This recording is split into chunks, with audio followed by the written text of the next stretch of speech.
বাবার নামে কোরবানি দিলে নিজের ওয়াজিব কোরবানি আদায় হবে কি না। আমরা অনেকেই কাজটা করি, অনেকেই 2, 3, 4 ভাই হয়তো একসাথে আছেন। তো সেই ক্ষেত্রে আমরা অনেকে চিন্তা করি যে বাবার নামে কোরবানি দিয়ে দিই, তাহলে আমাদের আর কারো কোরবানি দেওয়া লাগবে না।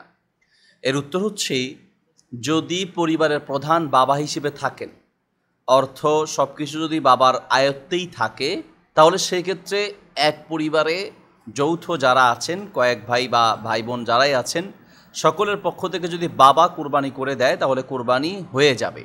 কিন্তু যদি ভাইয়েরা পৃথক পৃথক থাকেন আর সকলে বাবার দায়িত্বে না থাকেন, তাহলে বাবার পক্ষ থেকে কোরবানি দিলেও নিজের কোরবানি আদায় হবে না, কারণ সেক্ষেত্রে অর্থ বা আয় ব্যয় সব কিছু বাবার দায়িত্বে নেই, আর তাছাড়া ভাইয়েরা আলাদা আলাদা থাকে। তো এইসব ক্ষেত্রে হচ্ছে যে যার উপরে কোরবানি ওয়াজিব তার পক্ষ থেকেই কোরবানি দিতে হবে। আর একজন বাবা, বড় ভাই বা অন্য কারো পক্ষ থেকে কোরবানি দিলে নিজের কোরবানি আদায় হবে না। যদি একই পরিবারে থাকেন এবং একসাথে থাকেন, যৌথ পরিবার, সেক্ষেত্রে যদি অথবা কোনো ছেলে যদি বাবার আন্ডারে থাকেন, ছেলে ইনকাম করে ঠিক আছে, কিন্তু সব কিছু বাবার কাছে জমা রাখে, আয় ব্যয় এগুলো দায়িত্ব বা পরিবারের প্রধান হিসেবে বাবাই দায়িত্ব পালন করে থাকেন, তাহলে সেই ক্ষেত্রে বাবা যদি কোরবানি করেন বা বাবার পক্ষ থেকে কোরবানি করেন, অর্থাৎ বাবার ওই পরিবারের পক্ষ থেকে, তাহলে সকলের পক্ষ থেকে আদায় হয়ে যাবে। এরপর প্রশ্ন হচ্ছে, এক অন্ডকোষ বিশিষ্ট পশু দিয়ে কোরবানি দিলে তা আদায় হবে কি না। উত্তর হচ্ছে, কোনো একটি পশুর যদি অন্ডকোষ একটি থাকে বা না থাকে বা কোনো সমস্যা থাকে, তো এই ধরনের পশু দিয়ে কোরবানি করলে কোরবানি হয়ে যাবে। কিন্তু কোরবানি পশু ক্রয় করার সময় একদম নিরেট কোনো সমস্যা মুক্ত দেখে ক্রয় করা উচিত। কিন্তু অন্ডকোষ একটা থাকা না থাকা, এগুলো অনেক পশুর ক্ষেত্রে এটা সৃষ্টিগত বৈশিষ্ট্যও থাকতে পারে, সেক্ষেত্রে এটা দিয়ে পশু কোরবানি করলে কোরবানি হয়ে যাবে। এরপর প্রশ্ন হচ্ছে, মানতের কোরবানির গোস্তর হুকুম কি, বা সেই গোস্ত কিভাবে বন্টন করবে। উত্তর হচ্ছে, মানতের যে সকল পশু কোরবানি করা হবে, অর্থাৎ কোরবানি করার জন্য মানত করা যদি হয়ে থাকে এবং মৃত ব্যক্তি যদি ওসিয়ত করে যায়, এই রকম পশুর গোস্ত নিজে খাওয়া যাবে না, বরং এটা দান করে দিতে হবে। আমি আবার বলছি, কেউ যদি কোনো পশু মানত করে যে আমি এটা আল্লাহর রাস্তায় মানত করলাম, বা অনেক সময় বিপদ আপদে পড়ে অনেকে মানত করে যে আমার ছেলেটা যদি সুস্থ হয় তাহলে আমি আল্লাহর রাস্তায় একটা ছাগল দিব। বিশেষ করে মহিলারা এই ধরনের মানতগুলো বেশি করে। তো মানত আসলে করার ব্যাপারে ইসলাম অনুৎসাহিত করে, অর্থাৎ আমাদের দেশে যেভাবে মহিলারা কিছু হলেই মানত করে ফেলে, এইভাবে জগা খিচুড়ির মতো অহরহ মানত করা উচিত নয়। বাকি একান্ত কেউ যদি মানত করেই ফেলে তাহলে সেটা পূরণ করতে হবে। আমাদের দেশের মানুষ সাধারণত মহিলারা যেটা মনে করে থাকেন যে বোধহয় মানতের নিয়ত করলে সে রোগ থেকে বাঁচবে, এইটা আসলে ঠিক না। এতে করে জাস্ট শুধুমাত্র আপনার দানই হলো, এক কথা বলতে গেলে। তো এই জন্য এইভাবে মানত করা উচিত নয়। আবার আমাদের দেশে শর্ত দিয়ে মানত করা হয়, যদি আমার ছেলে পাস করে তাহলে আমি আল্লাহর রাস্তায় একটা ছাগল দিব, যদি আমার ছেলে অসুস্থ হয় তাহলে একটা ছাগল দিব। তাহলে বোঝা যাচ্ছে যে আপনি আল্লাহকে শর্ত দিচ্ছেন, আল্লাহ যদি সুস্থ হয় দিব, আর সুস্থ না হলে দিব না। তাহলে এটা এক ধরনের আল্লাহকে শর্ত দেয়া, হ্যাঁ, যে আল্লাহ আপনি যদি ছাগল চান আপনার রাস্তায়, তাহলে আমার ছেলেকে সুস্থ করিয়ে দেন, পরীক্ষায় পাশ করিয়ে দেন, আর যদি না পাশ করান তাহলে কিন্তু আমি ছাগল বা গরু বা যা নিয়ত করেছি এটা দিব না। তাহলে বোঝা যাচ্ছে যে আল্লাহকে আমরা এক ধরনের শর্ত আরোপ করছি। এই জন্য স্বাভাবিক অবস্থায় মানত করা উচিত না। বাকি কেউ মানত করলে সেটা পূরণ করতে হবে।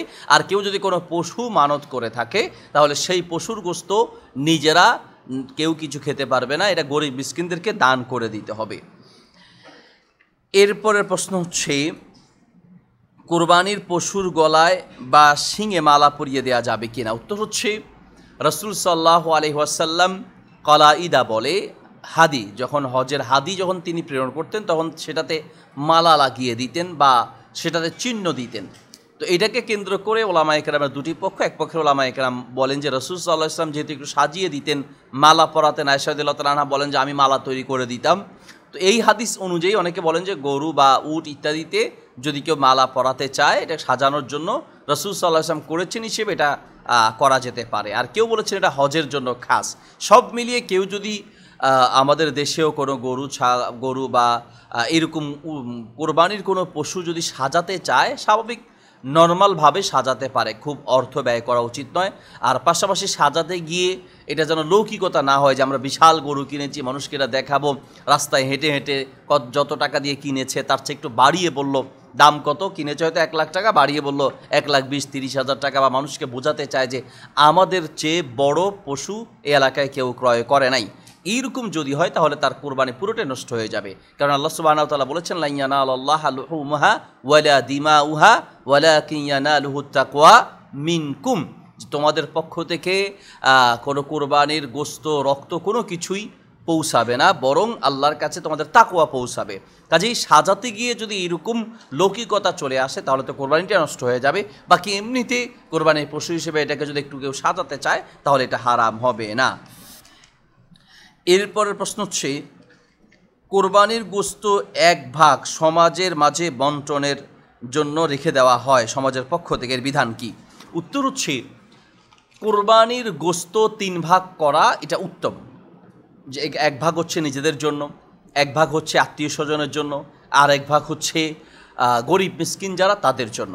বাকি নিজের আত্মীয় স্বজনের মধ্যে যদি গরিব মিসকিন বেশি থাকে তাহলে কেউ চাইলে 2 ভাগ করে 1 ভাগ নিজেদের আর 1 ভাগ হচ্ছে আত্মীয় স্বজনের মাঝে বিলিয়ে দিতে পারে। অথবা নিজের মধ্যে যদি গরিব মিসকিন খুব বেশি থাকে, খাবারের লোক বেশি থাকে, কথার কথা নিজেরাই যদি অত ধনী না হয়, নিজের ফ্যামিলি আশেপাশের লোকদেরকে যদি দিতে চায় তাহলে সেক্ষেত্রে 3 ভাগে বন্টন না করলেও চলবে, কিন্তু 3 ভাগে বন্টন করাটা উত্তম। 3 ভাগে ভাগ করা, এরপরে যদি কেউ এই 1 ভাগ সমাজের জন্য রেখে দেয়, সমাজে কিছু মানুষ দায়িত্ব নিয়ে, তাহলে অসুবিধা নেই। বরং অনেক ক্ষেত্রে এই দায়িত্ব না নিলে মানুষের মধ্যে কৃপণতার স্বভাব বেশি। এই জন্য সমাজে হয়তো বা মসজিদের দায়িত্বশীল যারা আছেন, এলাকার সমাজের লোকেরা আছেন, তারা চিন্তা করেন যে অনেক গরিব মিসকিন আছে, তো তাদের জন্য এলাকার বিভিন্ন জন থেকে একটা ভাগ বা একটা অংশ তুলে এরপরে গরিব মিসকিনদের মাঝে বন্টন করে। তো এটা হারাম নয়। বাকি এক্ষেত্রে অনেকে বাড়াবাড়িও করে থাকেন, সেটা হলো বাধ্য করে দেয় যে এত কেজি দিতে হবে। এখন এই দিতেই হবে বাধ্য করে দেওয়ার কারণে দেখা যায় যাদের নিজের আত্মীয় স্বজনের মধ্যেই গরিব মিসকিন বেশি, তারা মনক্ষুণ্ণ হয়। চাপ প্রয়োগ করে, বাধ্য করে বা কেজি নির্ধারণ করে দিয়ে সমাজের দায়িত্বশীলরা এভাবে গোশত তুলে আরেকজনের মনে কষ্ট দেওয়া মোটেও উচিত হবে না। বরং আপনারা বলতে পারেন যে আমরা গরিব মিসকিনদেরকে দেওয়ার জন্য আমরা কিছু গোশত উত্তোলন করছি, আপনারা যতটুকু পারেন দেন। কেউ পারলে দিবে, আর কেউ দিতে না চাইলেও সেখানে বাধ্যবাধকতা নেই। শরীয়ত যেখানে বাধ্য বা ওয়াজিব করে দেয়নি যে আপনাকে 3 ভাগে ভাগ করতেই হবে, এটা যেহেতু শরীয়ত বা ইসলাম, রাসূল সাল্লাল্লাহু আলাইহি ওয়াসাল্লাম বাধ্য করে দেয়নি, সেখানে সমাজের দায়িত্বশীলরা কী করে বাধ্য করতে পারে? ইসলামই তো এখানে ছাড় দিয়েছে যে আপনি 3 ভাগে ভাগ করতে পারেন উত্তম, বাকি কোনো কারণে যদি 3 ভাগে ভাগ না করে সেখানে একটু কম বেশি করা হয়, সেটাও শরীয়তে বৈধতা রয়েছে। এরপর প্রশ্ন হচ্ছে, কোরবানি দাতা কি নখ চুল কাটতে পারবে না, এবং কোরবানি দাতার পরিবারের লোকেরাও কি কাটতে পারবে না? উত্তর হচ্ছে, জিলহজ মাসের চাঁদ দেখা যাওয়ার পর থেকে কোরবানির পশু জবাই করার আগ পর্যন্ত নবী সাল্লাল্লাহু আলাইহি ওয়াসাল্লাম বলেছেন, আরাদা আন ইউদহিয়া আহাদুকুম, যখন তোমাদের কেউ কোরবানির পশু জবাই করা বা কোরবানি করার নিয়ত করে, ফালা ইয়ামুসা শারাহু ওয়ালা বাশারাহু ওয়া বাশারাহু, সে যেন তার চুল অথবা তার নখ বা পশম ইত্যাদি কর্তন না করে। এই হাদিস অনুযায়ী আরাদা আন ইউদহিয়া, যে ব্যক্তি কোরবানির পশু জবাই করতে চায়, মানে কোরবানি করতে চায়, তাদের জন্য এই বিধানটা আবশ্যক।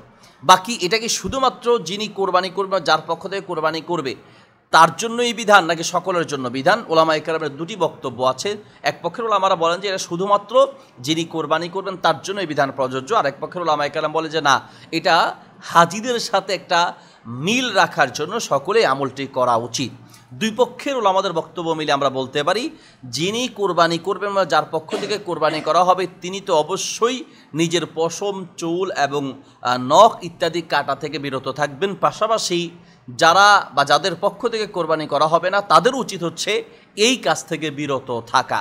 এটা সতর্কতামূলক মত হিসেবে, এহতিয়াতি মত হিসেবে এই মতটাই সবচেয়ে গ্রহণযোগ্য এবং সবচেয়ে বেশি সতর্কতা অবলম্বন হয়, বিধায় এই মতটা গ্রহণ করা উচিত। অর্থাৎ জিলহজ মাসের চাঁদ দেখা যাওয়ার পর থেকে কোরবানির পশু জবাই করা আগ পর্যন্ত আমরা সকলেই হাত পায়ের নখ, চুল, পশম ইত্যাদি কাটা থেকে বিরত থাকব। যদি ভুলে কেউ কাটা শুরু করে দেয়, যখনই স্মরণ আসবে তখনই কাটা থেকে বিরত থাকতে হবে। একটা আঙ্গুল কেটে ফেলছে নখ, কথার কথা অনেক সময় এরকম হয় যে অন্যান্য সময় কাটতে গিয়ে যেহেতু ওখানে একটু লম্বা হয়ে যাচ্ছে, মোচ একটু লম্বা হয়ে গেছে বা অন্যান্য পশম একটু লম্বা হয়ে গিয়েছে, তো সেই ভুলে কাটা শুরু করেছে। যখনই স্মরণ আসবে তখনই এই বাকি অংশ কাটা থেকে বিরত থাকবেন, তাহলে আল্লাহ তাআলা মাফ করবে। অনিচ্ছা সত্ত্বে যদি কেটে যায়, চুল পড়ে যাচ্ছে, ঝরে যাচ্ছে, আস্তাতে গিয়ে পড়ে গেছে, অথবা নখ কোনো কারণে কেটে গেছে, অথবা এরকম কোনো পশম পড়ে গেছে, অনিচ্ছাসত পড়ে গেলেও অসুবিধা নাই, সেটা আল্লাহ মাফ করবেন। অর্থাৎ ইচ্ছাকৃতভাবে কেউ এগুলো কর্তন করবে না, কর্তন করা থেকে বিরত থাকবেন। এরপর প্রশ্ন হচ্ছে কোরবানি কত ভাগে দেওয়া যায় তা সঠিকভাবে জানাবেন। কোরবানি কত ভাগে, একটা পশুতে কত ভাগে অংশগ্রহণ করা যায়? গরুতে হচ্ছে 7 জন এবং উটের ক্ষেত্রেও 7 জন, কোনো ওলামাদের বক্তব্য হচ্ছে 10 জন পর্যন্ত। তো 7 জনটাই বেশি প্রসিদ্ধ। গরুর ক্ষেত্রে 7 জন, আমাদের দেশে উট দিয়ে তেমন করা হয় না। গরুর ক্ষেত্রে 7 ভাগে কোরবানি দেওয়া যাবে। ছাগলের ক্ষেত্রে, দুম্বার ক্ষেত্রে বা ভেড়ার ক্ষেত্রে হচ্ছে এক পরিবার বা একজনের পক্ষ থেকে একটি।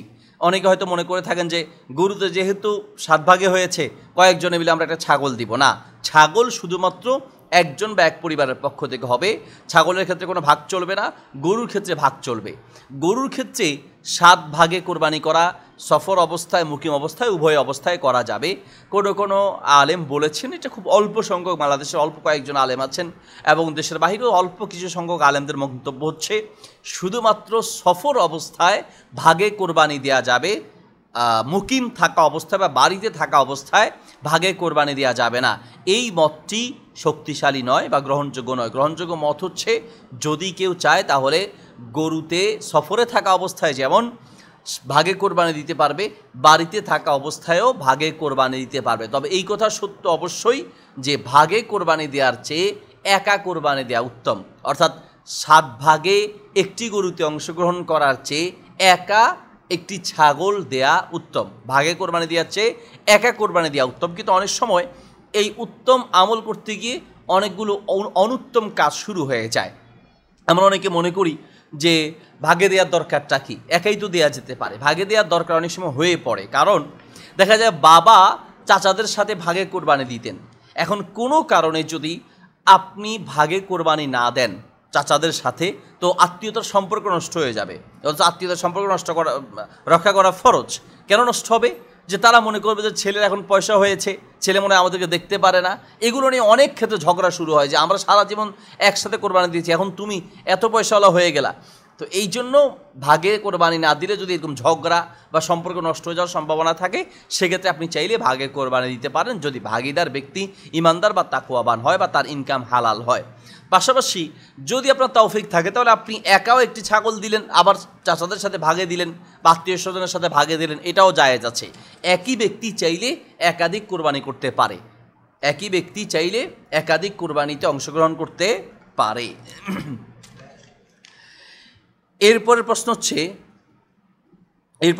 হুজুর, পরিবারের 5 জন সদস্যের পক্ষ থেকে একজন কোরবানি দিলে হবে কি? 5 জন, পরিবারে 5 জন সদস্য, 5 ভাই আছে বা বাবা ছেলে মিলিয়ে 5 জন আছে, এবং 5 জনের পক্ষ থেকে একজন, 5 জনের মধ্য থেকে একজনের পক্ষ থেকে কোরবানি দিলে কোরবানি হবে কি না? উত্তর হচ্ছে 5 জনের মধ্য থেকে যদি 5 জনের উপরে কোরবানি ওয়াজিব হয়ে থাকে তাহলে 5 জনকেই কোরবানি দিতে হবে। একজনের রোজা যেমন আরেকজন রাখলে হবে না, একজনের নামাজ যেমন আরেকজন পড়লে হবে না, ঠিক তেমনি একজনের উপর কোরবানি ওয়াজিব, সে না দিয়ে আরেকজন দিবে, সেটা হবে না। হ্যাঁ, যৌথ পরিবার একসাথে থাকে, বাবার আন্ডারে থাকে, বাবা হচ্ছেন পরিবারের প্রধান, আয় ব্যয় সব বাবার দায়িত্বে আছে, সেই ক্ষেত্রে যদি ছেলেরা বাবা মালিক হিসেবে যদি বাবা পুরো পরিবারের পক্ষ থেকে কোরবানি দিয়ে দেয়, তাহলে অনেক ওলামাদের মতে বা বিশুদ্ধ মতে তার কোরবানি হয়ে যাবে, ওই পরিবারের পক্ষ থেকে কোরবানি হয়ে যাবে। কিন্তু তারপরে উচিত এবং উচিত হচ্ছে যদি একই পরিবারও থাকে, বাবা প্রধান ঠিক আছে, কিন্তু ভাই সকলেই ইনকাম করে এবং সকলের তৌফিক আছে, তাহলে সেই ক্ষেত্রে প্রত্যেককে আলাদা আলাদা কোরবানি দেওয়া উচিত। অথবা একটি গরুতে 5 সদস্য আছেন বা 6 জন বা 7 জন আছেন, সকলে একটি গরুতে প্রয়োজনে চাইলে আপনারা ভাগিদার হতে পারেন। তবুও যদি প্রত্যেকের উপরে ওয়াজিব হয়ে থাকে আলাদা আলাদা, তাহলে একজনের পক্ষ থেকে কোরবানি দিলে হবে না, বরং প্রত্যেকের পক্ষ থেকে আলাদা আলাদা কোরবানি দিতে হবে। এরপর প্রশ্ন হচ্ছে, কোরবানির পশু ক্রয় করার পরে যদি জবাই করার আগ মুহূর্তে পশুটি অসুস্থ হয়ে পড়ে কিংবা শরীরে কোনো স্থানে ক্ষত হয়ে যায় এবং অন্য পশু যদি পাওয়া না যায় তাহলে কোরবানি দেওয়া তার করণীয় কী? উত্তর হচ্ছে, কোরবানির পশু ক্রয় করার পরে জবাই করার আগ মুহূর্তে যদি অসুস্থ হয়ে যায়, পা ভেঙে যায়, চোখ উঠে যায় বা অন্য কোনো সমস্যা তৈরি হয়, তাহলে তো অসুবিধা নয়, ওই পশু দিয়ে কোরবানি করা যাবে। কারণ আপনার দায়িত্ব হচ্ছে ক্রয় করার আগে দেখে শুনে ক্রয় করা এবং ক্রয় করার পরে সেটাকে দেখে শুনে রাখা। যদি আপনার অনিচ্ছায়, কারণ সাধারণত কেউ কোরবানি পশুকে আঘাত করতে চায় না, পা ভেঙে দিতে চায় না, চোখ উপড়ে ফেলতে চায় না, বা কোরবানির পশুটাকে কেউ অসুস্থ করতে চায় না। যদি আপনার অনিচ্ছা সত্ত্বেও সেটা অসুস্থ হয়ে যায়, তাহলে সেই ক্ষেত্রে ওই পশু দিয়ে কোরবানি করলে হয়ে যাবে। কিন্তু কোনো কারণে যদি নিজে রাগ করে, মাথায় রাগ উঠছে, গরু চিল্লাচিল্লি করছে বা ছাগল চিল্লাচিল্লি করছে, এই জন্য নিজে গিয়ে পাটা ভেঙে দিলেন, মেয়ের এটাকে আহত করে ফেললেন, তাহলে আপনাকে আরেকটা পশু কোরবানি করতে হবে, কারণ আপনি এটাকে অসুস্থ করেছেন। যদি অসুস্থ করার ক্ষেত্রে নিজের কোনো হাত না থাকে, বরং নিজের অনিচ্ছায় কোরবানি পশু ক্রয় করার পরে সেটা পা ভেঙে যাক বা চোখ সমস্যা হোক বা যে কোনো অসুস্থতা হোক না কেন, আহত হোক, অসুবিধা নেই, ওই পশু দিয়ে কোরবানি করা যাবে। শর্ত হচ্ছে নিজের ইচ্ছায় নয়, নিজের অনিচ্ছায় হতে হবে। কোরবানি পশু ক্রয় করার আগে ভালো মন্দ দেখে ক্রয় করতে হবে। আমরা এই জন্য যারা কোরবানি পশু ক্রয় করব তাদের উচিত হচ্ছে কোরবানি পশু ক্রয় করতে যাওয়ার সময় সাথে কাউকে নিয়ে যাওয়া, তিনি যেন দেখে শুনে, যারা অভিজ্ঞ তারা দেখে শুনে নিবেন। অনেক ক্ষেত্রে আমরা দেখলাম যে দাঁড়িয়ে আছে, খুব ভালো, নিয়ে আসলাম, যখন কিনা শেষ এখন হাঁটাতে চাইলে হাঁটতে পারে না। এই জন্য যারা অভিজ্ঞ তারা কোরবানির পশু ক্রয় করার সময় একটু হাঁটিয়ে দেখে, তারা বাজারের মধ্যে রশি ছেড়ে দেয়, একটু দৌড়াতে বলে, তারপরে দেখে যে পা ঠিক আছে কিনা, চারপাশে চোখের দিকে তাকিয়ে সুস্থ দেখে তারপরে কিনে নিতে হয়। এরপর প্রশ্ন হচ্ছে, হুজুর, দুই ভাই মিলে কোরবানির 7 ভাগের মধ্যে এক অংশে শরিক হলে কোরবানি হবে কিনা? উত্তর হচ্ছে হবে না। কারণ গরুর 7টা ভাগ, এই 7 ভাগের মধ্যে একটাকে আবার 2 ভাগ করলেন, তাহলে তো 7 হলো না, 8 হয়ে গেল। একটাকেই একটা অংশে একজনের পক্ষ থেকে হতে হবে। আপনি যদি সেখানে 2 ভাই মিলে বা আরেকজনকে শরিক নিয়ে 1 ভাগের আবার ভাগ করলেন, এটা হবে না, বরং একজনের পক্ষ থেকে একটা ভাগ অংশগ্রহণ করতে হবে। এরপর প্রশ্ন হচ্ছে, কোরবানির পশুর পেট থেকে বাচ্চা প্রসব হলে উক্ত কোরবানি হবে কি না, এবং কোরবানির পশু জবাই করার পর বাচ্চা পেলে সেটাকে কী করবে? কোরবানির পশু জবাই করার পরে যদি পেটে বাচ্চা থাকে, বাচ্চা যদি জীবিত থাকে, তাহলে সেই বাচ্চাকে জবাই করে খাওয়া যাবে কি যাবে না ইখতিলাফ আছে। বিশুদ্ধ মত হচ্ছে সেটাকে দান করে দেয়া। কোরবানির পশু জবাই করার পরে সেটার পেটে যেই বাচ্চাটা পাওয়া যাবে, সেই বাচ্চাটা যদি জীবিত থাকে সেটাকে জবাই করে সেটা দান করে দেওয়াটা উচিত। যদি মৃত থাকে তাহলে খাওয়া যাবে কি না, এটা নিয়ে ওলামাদের মাঝে দুটি মত আছে। কোনো কোনো ওলামাদের মত হচ্ছে যাবহুল জানিন যাবহু উম্মিহি, অর্থাৎ মাকে জবাই করার মাধ্যমে বাচ্চা এমনিতে জবাই হয়ে গিয়েছে, এটা মরা হলেও খাওয়া যাবে, এটা এক পক্ষের ওলামাদের মত। আর এক পক্ষের ওলামাদের মত হচ্ছে মৃত হলে খাওয়া যাবে না। দুই পক্ষের ওলামাদের মত মিলে যেটা বলা যায় তা হচ্ছে যে এটা যদি আপনার রুচিতে কুলে আপনি খেতে পারেন, তবে না খাওয়াটাই আমার মতে উত্তম হবে, যেহেতু না খাওয়ার পক্ষে বলে আমাদের মত রয়েছে। আর তাছাড়া এটা রুচিতেও আসলে অনেক ক্ষেত্রে বাধা দিবে। এই জন্য মৃত হলে সেটা খাওয়ার প্রয়োজন নাই, জীবিত হলে সেটাকে জবাই করে তারপর এটা দান করে দিবেন। এরপরের প্রশ্ন হচ্ছে, হুজুর, আমার জানার বিষয় হলে বর্তমান সময়ে গরুকে দানাদার এবং বিভিন্ন উন্নত জাতের ওষুধ খাওয়ানোর মাধ্যমে অল্প সময়কে গরুকে বড় করা হয়। বর্তমান বাজারে সত্যিকার অর্থে অনেক ক্ষেত্রে 2 বছরের কম বয়সী গরুকে অনেক বড় দেখা যায়, তো সেই ক্ষেত্রে আমাদের করণীয় কি? উত্তর হচ্ছে, কোরবানির পশু ক্রয় করার ক্ষেত্রে দেখতে হবে যারা বয়স 2 বছর হয়েছে কিনা। 2 বছর হয়েছে কিনা এই ক্ষেত্রে দেখা যায় কিভাবে? দেখার জন্য যারা অভিজ্ঞ এরকম কোনো ব্যক্তিকে নিয়ে যেতে হবে, যারা পশু সম্পর্কে অভিজ্ঞ, তারা দাঁত দেখলেই বুঝতে পারে। এটাকে বলে দাঁতানো। আমরা অনেক ক্ষেত্রেই আমাদের কাছে প্রশ্ন আসে যে কোরবানির পশু না দাঁতালে সেটা দিয়ে কোরবানি করা যাবে কি না।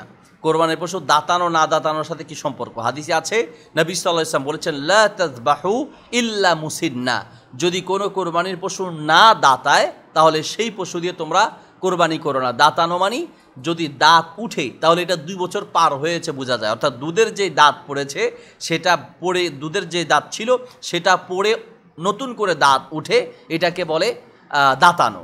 এই যদি দাঁতায় তাহলে অবশ্যই গরুটার বয়স 2 বছর হয়েছে বোঝা যাবে।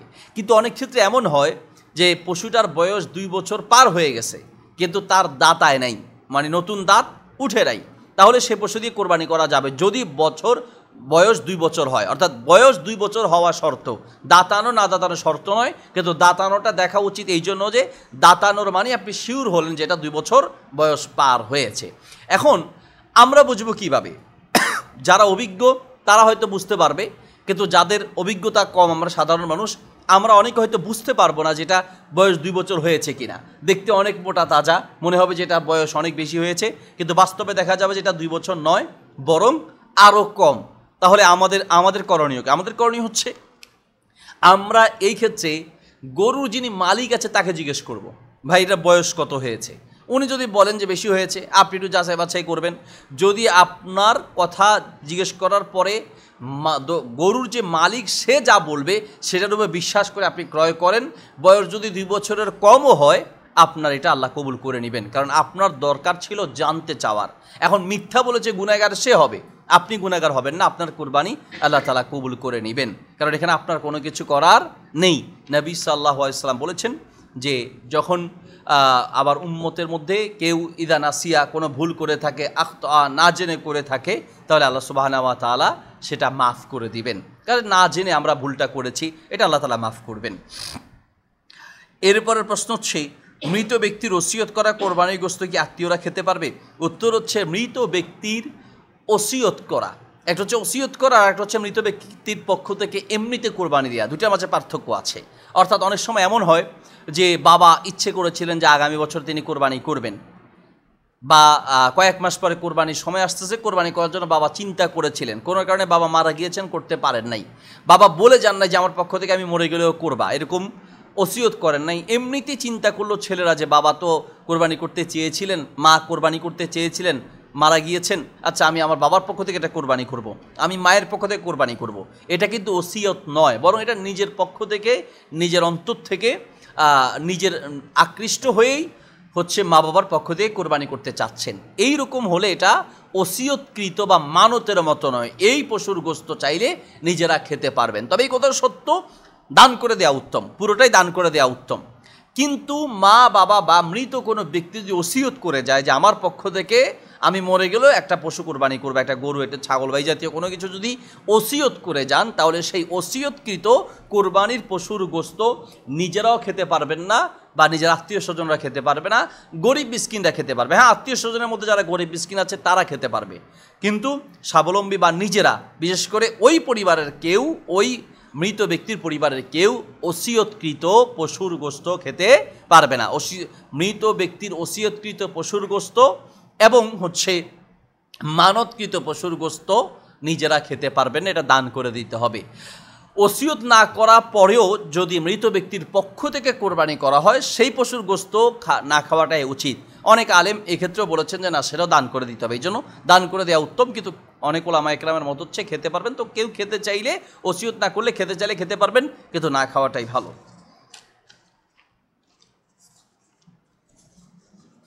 এরপর প্রশ্ন হচ্ছে, একই পশুতে কোরবানি ও আকিকার অংশ রাখা যাবে কি না? খুবই জটিল এবং খুবই মতভেদপূর্ণ প্রশ্ন, এটা অনেকের জানতে চাওয়ার একটা বিষয়। দেখুন, রাসূল সাল্লাল্লাহু আলাইহি ওয়াসাল্লাম এবং সাহাবায়ে কেরাম যেই কোরবানি করেছেন, গরু বা ছাগল অথবা উট যা কিছু করেছেন, রাসূল সাল্লাল্লাহু আলাইহি ওয়াসাল্লাম বা সাহাবায়ে কেরামের কেউ কোরবানির পশু কোরবানি করার সময় তার সাথে আকিকা সংযুক্ত করেছেন এমন কোনো সরাসরি স্পষ্ট কোনো হাদিস পাওয়া যায় না। রাসূল সাল্লাল্লাহু আলাইহি ওয়াসাল্লাম কখনো কোরবানির সাথে আকিকা করেছেন এমন দলিল পাওয়া যায় না, সাহাবায়ে কেরাম করেছেন এমন পাওয়া যায় না। এই জন্য এক পক্ষের ওলামাদের, আরবের ওলামাদের মত এবং অনেক ওলামাদের মত হচ্ছে যে কোরবানি পশুর সাথে আকিকা দেয়া যাবে না। আরেক পক্ষের ওলামায়ে কেরামের মত হচ্ছেন, ওনারা বিভিন্ন দলিলের ইঙ্গিত থেকে এই মাসালা দিয়ে থাকেন যে কোরবানির পশু এটা যেমন আল্লাহর জন্য জবাই করা হচ্ছে, আকিকাও আল্লাহর জন্যই করা হচ্ছে, আকিকাও সেই আল্লাহর জন্য জবাই করা আর কোরবানিটাও আল্লাহর জন্য জবাই করা। তো কাজেই কেউ যদি চায় তাহলে কোরবানির পশুর সাথে আকিকাও দিতে পারবে, এটা এক পক্ষের ওলামাদের মত।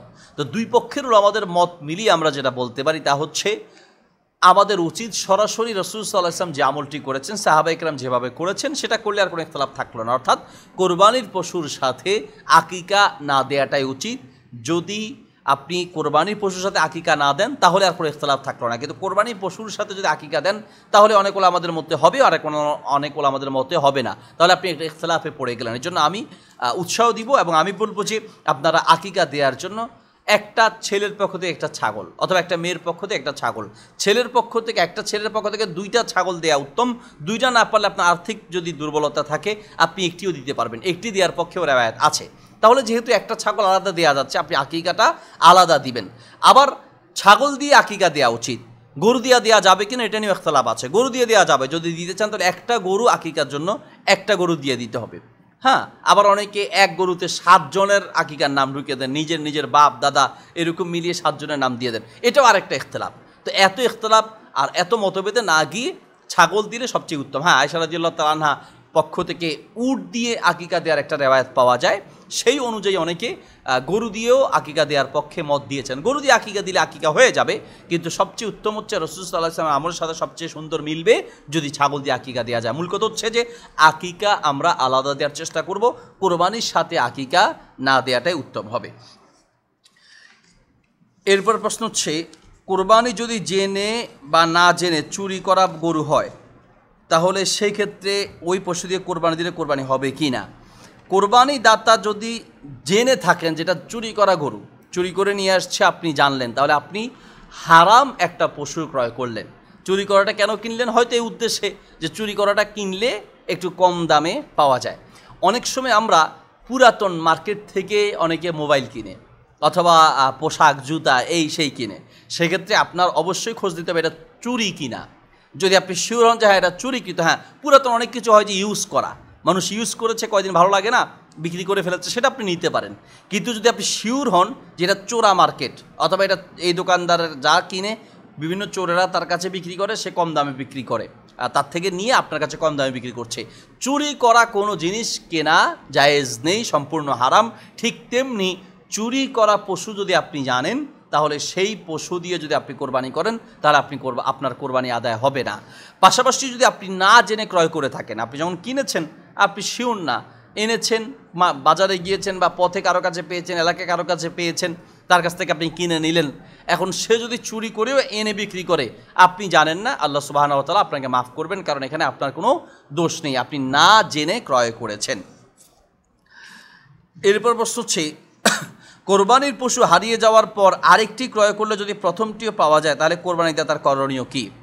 কোরবানির পশু একটা ক্রয় করেছে, সেটা হারিয়ে গিয়েছে, এরকম অনেক সময় হয়। তো কোরবানি দেওয়ার জন্য দেখা যাচ্ছে আরেকটা কিনলো, এখন আগেরটা আবার খুঁজে পাওয়া গেছে, তাহলে এখন কি করবে? 2টা হয়ে গেল। তো সেক্ষেত্রে করণীয় কি? উত্তর হচ্ছে দুটোকেই কোরবানি করবে, কারণ প্রথমটি সে কোরবানির নিয়ত করেছিল। কেউ কেউ বলেছেন যে কোনো একটা দিলে হবে, কিন্তু বিশুদ্ধ মত এবং গ্রহণযোগ্য মত হচ্ছে এটাই যে দুটোই কোরবানি করবে, কারণ এটা ওয়াকফের মতো, অর্থাৎ আপনি প্রথমটা যেটা ক্রয় করেছেন সেটা কোরবানির উদ্দেশ্যে ক্রয় করেছেন, পরেরটা আপনি কোরবানির উদ্দেশ্যে ক্রয় করেছেন। তো ওয়াকফের মতো হয়ে যাওয়াতে উচিত হচ্ছে আপনি দুটোকেই কোরবানি করে দিবেন। আল্লাহ তাআলা আপনাকে হয়তোবা ডাবল সওয়াব দিবে, দুটো হওয়াতে আপনাকে আল্লাহ তাআলা দ্বিগুণ সওয়াব দিবেন।